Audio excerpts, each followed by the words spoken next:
Welcome to Vishnu talks. నేను మీ విష్ణు. ప్రస్తుతం నాతో పాటు సర్టిఫైడ్ ఫైనాన్షియల్ ప్లానర్ తుమ్మా బాలరాజ్ గారు ఉన్నారు. వారితో మాట్లాడదాం. సార్, తుమ్మా బాలరాజ్ గారు నమస్తే సార్. నమస్తే అండి sir, welcome to Vishnu talks. Thank you అండి. సో బాలరాజ్ గారు, చాలా సంతోషంగా ఉంది నాకు ఇవాళ. ఎందుకంటే కొన్ని సంవత్సరాలుగా ఈనాడు సిరీలో ఫైనాన్షియల్ ఎడ్యుకేషన్కి సంబంధించిన మీ ఆర్టికల్స్ అన్నీ చదువుతున్నాను. నేను మాత్రమే కాదు, కొన్ని కోట్లాది మంది ప్రపంచంలో ఉండే ప్రతి ఒక్క తెలుగువారు కూడా ఈనాడు సిరీలో వచ్చే మీ ఆర్టికల్స్ అన్నీ చదువుతూ ఎంతోమంది ఫైనాన్షియల్ ఎడ్యుకేషన్ని సంపాదించుకున్నారు. ఫైనాన్షియల్ మేనేజ్మెంట్ ఎలా చేసుకోవాలి, ఫైనాన్షియల్ ప్లానింగ్ అంటే ఏంటి, అసలు వెల్త్ మేనేజ్మెంట్ అంటే ఏంటి, ఒక ఫైనాన్షియల్ అడ్వైజర్ యొక్క నీడ్ ఏంటనేది ఆల్మోస్ట్ గత 15-16 సంవత్సరాల నుంచి మీరు రాసే ఆర్టికల్స్ ద్వారా ప్రతి శుక్రవారం ఈనాడు సిరీలో మీ ఆర్టికల్స్ వస్తుంటాయి. చెప్పాలి అంటే ఈ మీడియాలోకి వచ్చాక నేను కూడా ఎంతోమంది ఫైనాన్షియల్ అడ్వైజర్స్ని రెగ్యులర్గా ఇంటర్వ్యూలు చేస్తూ ఉంటాను. సో ఏం చెప్పాలి అంటే మీరు రాసిన ప్రతి ఆర్టికల్లో నేను కొంత ప్రిపేర్ అవుతాను. నేను కూడా చాలా ఫైనాన్షియల్ ఎడ్యుకేషన్ని మీ ఆర్టికల్స్లో నుంచి చదివి నేర్చుకున్నాను. చాలా టాపిక్స్ని నేను రెఫరెన్స్గా తీసుకున్నాను మీ ఆర్టికల్స్ నుంచి. అండ్ అంటే ఇప్పటి వరకు ప్రతి ఒక్కరూ కూడా తుమ్మా బాలరాజ్ గారి ఆర్టికల్స్ మాత్రమే చదువుతూ వచ్చారు. బట్ ఇవాల్టి నుంచి ఈ విష్ణు టాక్ షో ద్వారా తుమ్మా బాలరాజ్ గారిని ప్రతి ఒక్కరూ చూడబోతున్నారు, ప్రత్యక్షంగా అందరూ కూడా వీక్షించబోతున్నారు. Sir, thank you so much. నా ఆహ్వానాన్ని మన్నించి ఇవాళ ఈ విష్ణు టాక్ షోకి వచ్చినందుకు నిజంగా నేను మీకు ధన్యవాదాలు తెలియజేసుకుంటున్నాను సార్. చాలా సంతోషం అండి. నేను కూడా I'm looking forward for this. So financial planning is my passion and in what ever way I can help everybody, I will do my best in that aspect. Right. So అయితే ఒక్కసారి అసలు మీరు financial ప్లానింగ్కి సంబంధించిన articles రాస్తున్నారు కాబట్టి ఇప్పటి వరకు అందరం చదివాము. బట్ ఇవాళ మీ మాటల ద్వారా అది అందరికీ వినిపించబోతున్నాను, మిమ్మల్ని అందరికీ చూపించబోతున్నాను. ఒక్కసారి మనం ఫైనాన్షియల్ ప్లానింగ్ గురించి మాట్లాడుకుంటే ఏంటి అసలు ఈ ఫైనాన్షియల్ ప్లానింగ్ అంటే? ప్రతి ఒక్కరూ కూడా ఫైనాన్షియల్ ప్లానింగ్ అనేది ఎందుకు చేసుకోవాలి, ఎలా చేసుకోవాలి, దాని యొక్క విశిష్టత ఏంటి, అసలు దాని యొక్క ఇంపార్టెన్స్ ఏంటి?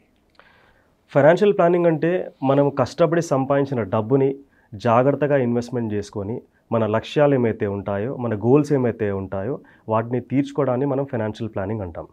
సో ఫైనాన్షియల్ ప్లానింగ్ చేసుకోవడం ద్వారా మనకు ఫైనాన్షియల్ వెల్బీయింగ్ జరుగుతుంది, మన గోల్స్ అన్నీ కూడా ప్రాపర్గా అచీవ్ చేసుకోవడానికి వీలవుతుంది. జనరల్గా ప్రతి ఒక్క మనిషికి లక్ష్యాలు ఉంటాయి, అవసరాలు ఉంటాయి. ఇవి రెండు బ్రాడ్ కేటగిరీస్గా మనము పరిగణనలోకి తీసుకోవచ్చు. ఒకటి ప్రెడిక్టబుల్ ఈవెంట్స్. ప్రెడిక్టబుల్ ఈవెంట్స్ అంటే పిల్లల యొక్క చదువులు, వాళ్ళ మ్యారేజ్, మరియు రిటైర్మెంట్ ప్లానింగ్, మరియు కారు కొనుక్కోవడం కావచ్చు, ఇల్లు కొనుక్కోవడం కావచ్చు, ఇవన్నీ కూడా ప్రెడిక్టబుల్ ఈవెంట్స్. అన్ప్రెడిక్టబుల్ ఈవెంట్స్ అంటే long term illness, critical illness, disability కావచ్చు, death of the bread winner of the family before children get settled. So ఇవన్నీ కూడా అన్ప్రెడిక్టబుల్ ఈవెంట్స్ అనమాట. So predictable events and unpredictable events గురించి ప్రాపర్గా plan చేసుకోవడాన్ని మనం financial planning అంటాం. అయితే అసలు ఈ ఫైనాన్షియల్ ప్లానింగ్లో ఎన్ని స్టేజెస్ ఉన్నాయి, ఏ స్టేజెస్ని మనం ఎలా రీచ్ అవ్వాలి అంటారు, ఏ స్టేజ్ని ఎలా ప్లాన్ చేసుకోవాలి అంటారు? అసలు ఒక బిల్డింగ్ స్ట్రాంగ్గా ఉండాలంటే మనకి ఏది స్ట్రాంగ్గా ఉండాలండి? ఆబ్వియస్లీ దాని యొక్క basement, foundation, pillars. Exactly. So మనకు ఫౌండేషన్ స్ట్రాంగ్గా ఉండాలి. మన ఫైనాన్షియల్ ఫ్యూచర్ కూడా స్ట్రాంగ్గా ఉండాలి అంటే మన ఫైనాన్షియల్ ఫౌండేషన్ స్ట్రాంగ్గా ఉండాలి. సో ఫస్ట్ స్టేజ్లో 3 స్టేజెస్ ఉంటాయి. ఫస్ట్ స్టేజ్లో foundation part is very important. So foundation పార్ట్లో primary importance is given to life insurance. Life insurance ఎందుకు అవసరం మనకు? The dreams and goals of the family are dependent on the breadwinner of the family. Obviously. Unfortunately, breadwinnerకి ఏమైనా అయిందనుకోండి, వాళ్ళ standard of లివింగ్కి కావాల్సిన డబ్బులు ఎక్కడి నుంచి వస్తాయి, పిల్లల గోల్స్ని తీర్చడానికి డబ్బులు ఎక్కడి నుంచి వస్తాయి. అందుగురించే అడెక్వేట్ లైఫ్ ఇన్సూరెన్స్ అనేది చాలా అవసరం అనమాట. సో లైఫ్ ఇన్సూరెన్స్ మనం ఎంత తీసుకోవాలి? సో చాలామంది ఏం చేస్తూ ఉంటారంటే లైఫ్ ఇన్సూరెన్స్ అంటే ఇన్వెస్ట్మెంట్ రిలేటెడ్ ప్రోడక్ట్స్ తీసుకుంటూ ఉంటారనమాట. అలా కాకుండా జనరల్గా వేరియస్ మెథడాలజీస్ ఉంటాయి లైఫ్ ఇన్సూరెన్స్లో. హ్యూమన్ లైఫ్ వాల్యూ మెథడ్ అని, నీడ్ అనాలిసిస్ మెథడ్ అని, ఇన్కమ్ రీప్లేస్మెంట్ మెథడ్ అని, ఇవన్నీ కూడా టెక్నికల్గా క్యాలిక్యులేట్ చేయాల్సిన అవసరం ఉంటుంది. సో ఇవన్నీ చేయడం అందరికీ సాధ్యం కాదు. సో ఈ సాధ్యం కాని పక్షంలో మనం ఏం చేయొచ్చు అంటే మన యాన్యువల్ ఇన్కమ్ ఏమైతే ఉంటుందో 10 to 12 టైమ్స్ మనం లైఫ్ ఇన్సూరెన్స్ కవర్ తీసుకోవాలి. సో ఇది కూడా మనము టర్మ్ ఇన్సూరెన్స్ ద్వారానే తీసుకోవాలి. ఇన్వెస్ట్మెంట్ రిలేటెడ్ ఇన్సూరెన్స్ కాదు, టర్మ్ ఇన్సూరెన్స్ ద్వారా తీసుకోవాలి. టర్మ్ ఇన్సూరెన్స్ అంటే ఏంటి? మనకు కార్ ఇన్సూరెన్స్ తెలుసు కదా. కార్ ఇన్సూరెన్స్ ఎలా వర్క్ చేస్తుంది? మనం కార్కి ఇన్సూరెన్స్ ప్రీమియం చేస్తాము, ప్రీమియం పేమెంట్ చేస్తాము. సో ఒకవేళ కార్కి డ్యామేజ్ అయింది, ఏదైనా రోడ్డు ప్రమాదం జరిగినప్పుడు ఆ ఇన్సూరెన్స్ ఏమైతే ఉందో కార్ యొక్క రిపేర్ ఎక్స్పెన్సెస్ చూసుకుంటుంది. సో సపోజ్ ఆ ఇయర్లో రోడ్డు ప్రమాదం జరగలేదు, మనం కట్టిన ప్రీమియం వెనక్కి రాదు. టర్మ్ ఇన్సూరెన్స్ కూడా అలాగే వర్క్ చేస్తుంది అనమాట. ఏదైనా ఈవెంట్ జరిగినప్పుడు, డెత్ అయినప్పుడు ఆ సమ్ ఎష్యూర్డ్ అనేది నామినీకి ఇస్తారు. ఏమీ జరగలేదు అనుకోండి, ఆ కట్టిన ప్రీమియం ఫోర్ఫీట్ అయిపోతుంది అనమాట. టర్మ్ ఇన్సూరెన్స్ అనేది తక్కువ ప్రీమియంతో ఎక్కువ కవరేజ్ ఇస్తుంది అనమాట. ఉదాహరణకి ఒక 30 సంవత్సరాల మనిషి పర్సన్ ఒక 1 crore కవరేజ్ కావాలి అని అనుకుంటే దాదాపు ఒక 15,000 నుంచి 20,000 రూపాయల ప్రీమియంతో 1 crore కవరేజ్ తీసుకోవడం సాధ్యమవుతుంది. అదే మనం ఇన్వెస్ట్మెంట్ రిలేటెడ్ ఇన్సూరెన్స్ తీసుకున్నాం అనుకోండి, దాదాపు అదే 1 crore కవరేజ్కి 5 lakhs to 6 lakhs premium pay చేయాల్సిన అవసరం ఉంటుంది అనమాట. సో చాలా తక్కువ ప్రీమియంతో ఎక్కువ కవరేజ్ మనకు దొరుకుతుంది. అయితే చాలా ప్రజలు ఏమనుకుంటారంటే ఇన్సూరెన్స్ కట్టడం వేస్ట్, మనం కట్టిన ప్రీమియం వేస్ట్ అయిపోతుంది, డబ్బులు వెనక్కి రావు అని చెప్పేసి అనుకుంటారు. సో నేను ఒక విషయం మాట్లాడతానండి. జనరల్గా ఒక additional source of income create చేయడానికి చాలామంది ఇష్టపడుతూ ఉంటారు. For example rental income. So rental income రావాలి అంటే మనకంటూ ఒక ప్రాపర్టీ ఉండాలి. సో ఆ ప్రాపర్టీ ఏమైతే ఉంటుందో ప్రాపర్టీకి మనకు మెయింటెనెన్స్ కాస్ట్ అనేది ఒకటి ఉంటుంది. జనరల్గా రెగ్యులర్గా రిపేర్స్, పెయింట్ వేయించడం, అది ఇది అంతా కలిపి ఒక ప్రాపర్టీ వాల్యూ ఒక 1 crore అనుకోండి, కమర్షియల్ ప్రాపర్టీ అనుకోండి.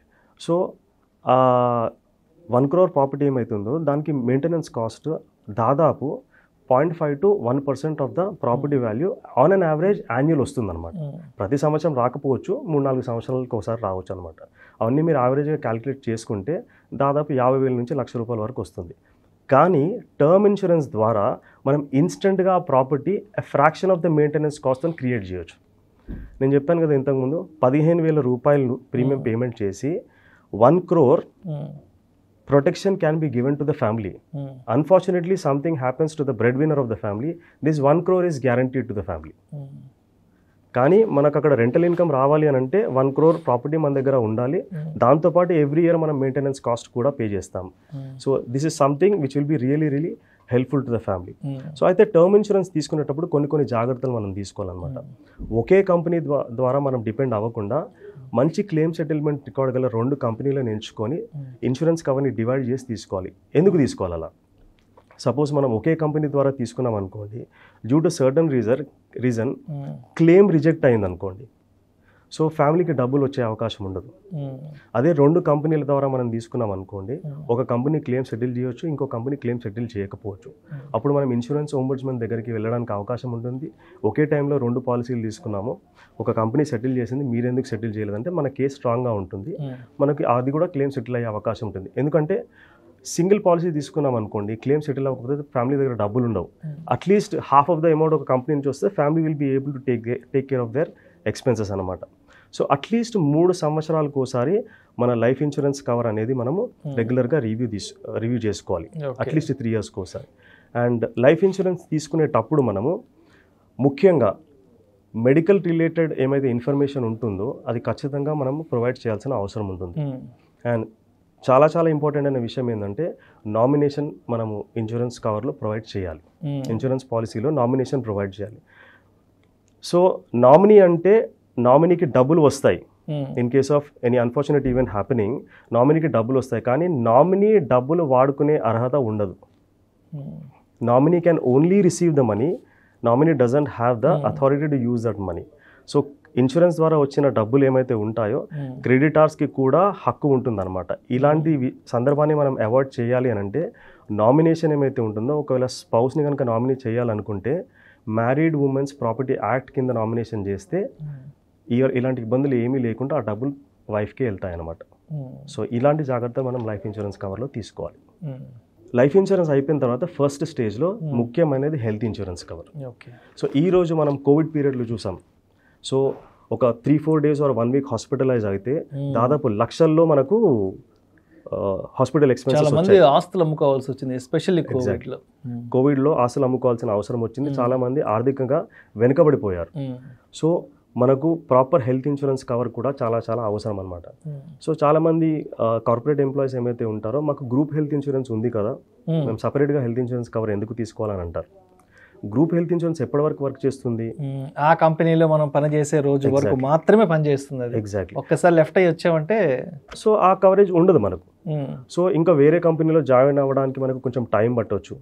సో గ్రూప్ హెల్త్ ఇన్సూరెన్స్ మనం బేస్ పాలసీ కింద కన్సిడర్ చేయకూడదు, అది మనం ఒక బోనస్ లాగా కన్సిడర్ చేయాలి. ఎప్పుడు కూడా మనకు సపరేట్గా హెల్త్ ఇన్సూరెన్స్ కవర్, ఫ్యామిలీ ఉంటే ఫ్యామిలీ ఫ్లోటర్ తీసుకుంటే మంచిది. హెల్త్ మంచిగా ఉన్నప్పుడే హెల్త్ ఇన్సూరెన్స్ తీసుకోవాలి. హెల్త్ పాడైన తర్వాత మనం హెల్త్ ఇన్సూరెన్స్ కావాలి అని అంటే కంపెనీస్ ఇవ్వడానికి అవకాశం ఉండదు. చాలా మంది నాకు కాల్ చేస్తుంటారు, ఫ్రెండ్స్, తెలిసిన వాళ్ళు ఊరు నుంచి.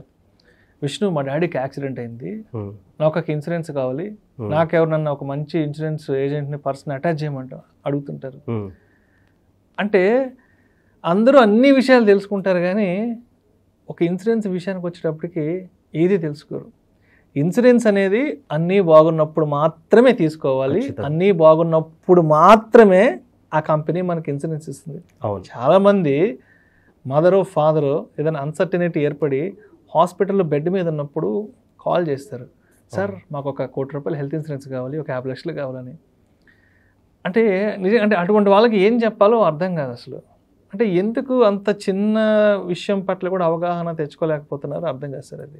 ఎందుకంటే ఈ డిజాస్టర్ అనేది, ఈ రిస్క్ అనేది వేరే వాళ్ళకు జరుగుతుంది, మనకు జరగదనే ఒక భావన, ఆలోచన మన దాకా వస్తే కానీ మనకు తెలియదు అనమాట.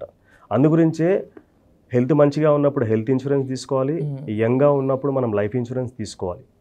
సో ఎంత హెల్త్ ఇన్సూరెన్స్ తీసుకోవాలి, ఎంత అయితే అడిక్వేట్ అసలు. సో మీ ఇంతకుముందు మాట్లాడుకున్నట్టు మనం ఒక 4-5 days ఆర్ 1 week ఒక కార్పొరేట్ హాస్పిటల్లో, టెర్షరీ హాస్పిటల్ కనుక అడ్మిట్ అయితే కనుక దానికి బిల్ అనేది ఎండ్లెస్ అనమాట. ఎండ్లెస్ అది. అవును. యాక్చువల్గా half year salary is a reasonable amount to take. half year salary. Okay. half year salary వరకు తీసుకోవాలి. 1 year ఉంటే ఇంకా మంచిది, the more the better.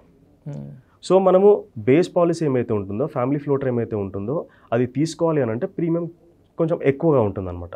So premium కట్టలేని వాళ్ళు ఎవరైతే ఉంటారో వాళ్ళు అట్లీస్ట్ ఒక 5 to 10 lakhs బేస్ పాలసీ తీసుకొని దానిపైన సూపర్ టాప్అప్ తీసుకుంటే మంచిగా ఉంటుంది. సో సూపర్ టాప్అప్ పాలసీ తీసుకుంటే ఏంటంటే తక్కువ ప్రీమియంలో ఎక్కువ కవరేజ్ దొరుకుతుంది అనమాట. సో మన బేస్ పాలసీ కవరేజ్ అయిపోయిన తర్వాత దాన్ని డిడక్టబుల్ అంటాం. సో ఒక 5 lakhs దాటిన తర్వాతనే సూపర్ టాప్అప్ యాక్టివ్లోకి వస్తుంది అనమాట. సో సపోజ్ 5 lakhs పాలసీ ఉంది, బేస్ పాలసీ, బిల్ ఒక 10 lakhs వచ్చింది అనుకోండి. సో 5 లక్షలు బేస్ పాలసీ చూసుకుంటుంది, మిగతా 5 లక్షలు సూపర్ టాప్అప్ చూసుకుంటుంది అనమాట. సో తక్కువ ప్రీమియంతో ఎక్కువ కవరేజ్ వస్తుంది సూపర్ టాప్అప్లో. సో మనకు బేస్ పాలసీ కావాలి, సూపర్ టాప్అప్ పాలసీ కూడా కావాలి, ఈ రెండు కూడా ఉంటే చాలా బాగుంటుంది అనమాట. Thank you sir, thank you so much Thumma Balaraj గారు. థ్యాంక్ యూ అండి. ఫైనాన్షియల్ ప్లానింగ్కి సంబంధించి ఒక కంప్లీట్ గైడ్, ఒక వికీపీడియాలో ఉన్నంత కంటెంట్ని ఇవాళ మనకి ఆడియన్స్కి ఒక ఈ వీడియో ద్వారా అందించారు. అండ్ ఇన్ని సంవత్సరాలుగా అందరూ మీ ఆర్టికల్స్ని చదివారు ఇవాళ నుంచి, అండ్ ఈ వీడియోస్ ద్వారా వాళ్ళు మిమ్మల్ని చూడబోతున్నారు అండ్ మీ మాటలు వినబోతున్నారు సార్. Thank you so much sir. I'm looking forward for it. Thank you sir. Thank you sir. Thank you.